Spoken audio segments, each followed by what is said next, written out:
നന്മയുള്ളവരുടെ ലോകമല്ല ഇത്.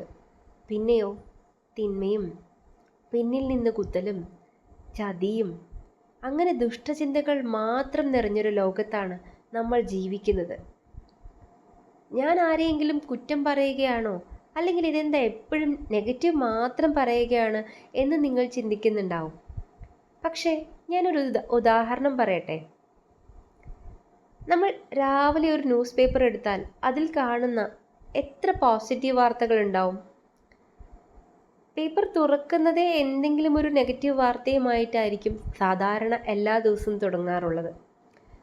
അതും വേണ്ട, ഒരു വാർത്താ ചാനൽ എടുക്കാം, അതിൽ എത്ര പോസിറ്റീവ് വാർത്തകൾ പറയുന്നുണ്ട് എന്ന് ഒന്ന് എണ്ണി നോക്കൂ. നമുക്ക് മനസ്സിലാവും നമ്മൾ ജീവിക്കുന്ന ലോകത്തെപ്പറ്റി. ബാങ്ക് തട്ടിപ്പും പീഡനങ്ങളും കവർച്ചയും കൊലപാതകവും എന്നു വേണ്ട ഇല്ലാത്ത വാർത്തകൾ ഒന്നും തന്നെ ഉണ്ടാവില്ല.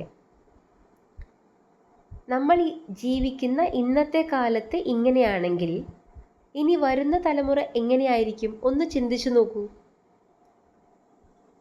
സ്ത്രീ സുരക്ഷ എന്നൊക്കെ പറഞ്ഞ് നമ്മൾ ഘോരം പ്രസംഗിക്കുന്നുണ്ട് അല്ലേ? പക്ഷേ എന്തൊക്കെ പ്രസംഗിച്ചാലും എന്നെപ്പോലെ തന്നെ നിങ്ങൾക്കും അറിയാം അതൊന്നും എവിടെയും എത്തില്ല എന്നുള്ളത്.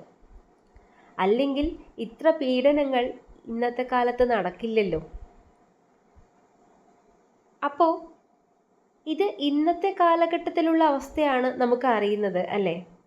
ഇന്നത്തെ കാലഘട്ടത്തിൻ്റെ ഒരു പോസിറ്റീവ് എന്താണെന്ന് വെച്ചാൽ കുറച്ചു പേർക്കെങ്കിലും അറിയാം എന്താണ് നല്ലത് എന്താണ് ചീത്ത എന്ന് തിരിച്ചറിയാനുള്ള കഴിവ്. ആ ഒരു കഴിവ് കുറച്ചു പേർക്കെങ്കിലും നഷ്ടപ്പെട്ടിട്ടില്ല എന്നുള്ളതാണ് ഇന്നത്തെ കാലഘട്ടത്തിൻ്റെ പ്രത്യേകത. അപ്പോൾ നമ്മളെല്ലാവരും പാതി വിവേകമുള്ളവരാണ് എന്ന് വേണമെങ്കിൽ നമുക്ക് പറയാം.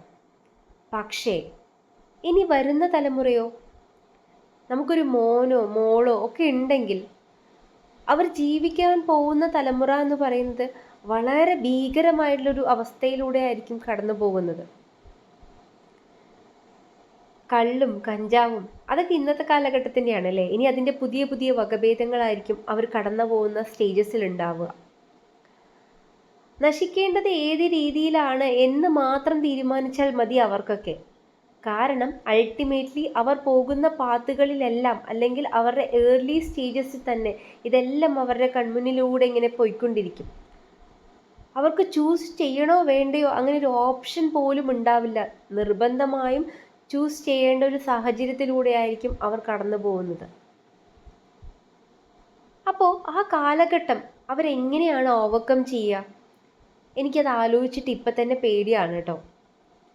ഇനി ഈ കള്ളും കഞ്ചാവും മാത്രമാണെങ്കിൽ നമുക്കതിൻ്റെ യൂസും അല്ലെങ്കിൽ അതിനെ നമുക്ക് അതിൽ നിന്ന് മാറ്റാനുള്ള വഴികളുമൊക്കെ എന്തെങ്കിലുമൊക്കെ നമുക്ക് തിരഞ്ഞ് കണ്ടുപിടിക്കാം. പക്ഷേ അത് മാത്രമല്ല, അവർ ജീവിക്കേണ്ടത് ഒരു തിരിച്ചറിവുമില്ലാത്ത ഒരു കൂട്ടം അവരുടെ തന്നെ ഗ്രൂപ്പുകളുടെ കൂടെയാണ്.